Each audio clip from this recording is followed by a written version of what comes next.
السلام عليكم ورحمة الله. السلام عليكم ورحمة الله.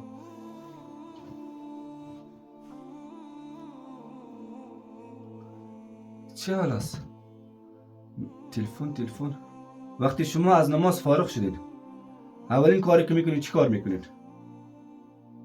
با گوشی مشغول میشین؟ با کار دیگه مشغول میشین یا نماز اعلام میکنین میرید؟ نه خیر. وقتی که از نماز فارغ شدیم اول ذکر الله را میکنیم.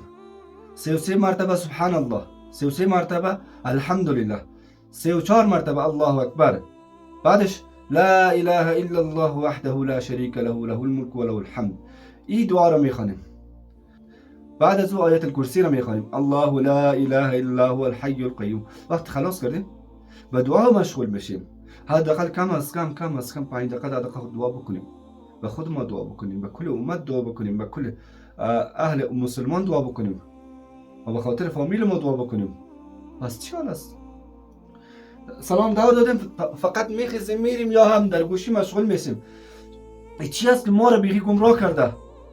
نه در نماز سکون داریم، نه در نماز آرامش داریم، هیچ جای قرار نداریم. همین گوشی فکر ما در تلفن، از خواب بلند شو تلفن، خوش تلفن، در راه برو تلفن، برو تشناب تلفن. چی گپ است؟ بس کنید، دعا بکنید، از الله متعال طلب مغفرت بکنید، وقت خود ضایع نکنید. اما قدر که وقت دادی برای نمازت، هم نماز تو ضایع نساز. رسول الله صلی الله علیه و سلم میفرماید مغز عبادت که از دعا است. وقتی که تو دعا را اله بکنی و عبادت تو فکر کنم ناتمام است. وقتی که یک مزدورکار کار میکنه، وقتی که زحمت میکشه، تکلیف میکشه، وقتی که وقتش پورا میشه و این مزد خود نمیگیره میره.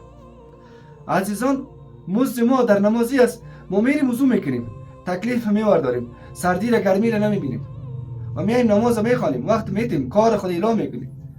خب وقتی نماز فارغ شیم سلام دور دادیم، وقتی ما سلام دور دادیم خیستیم رفتیم، فکر کو مزد خود نگرفتیم. عزیزان، هر کس همین حالت داره. خب انسان ضعیف است. همین ویدیو را به همه بفرست، شریک بساز تا اونها متوجه شوند و این عمل انجام بدن و تو هم داخل ثواب شوی. جزاک الله خیر.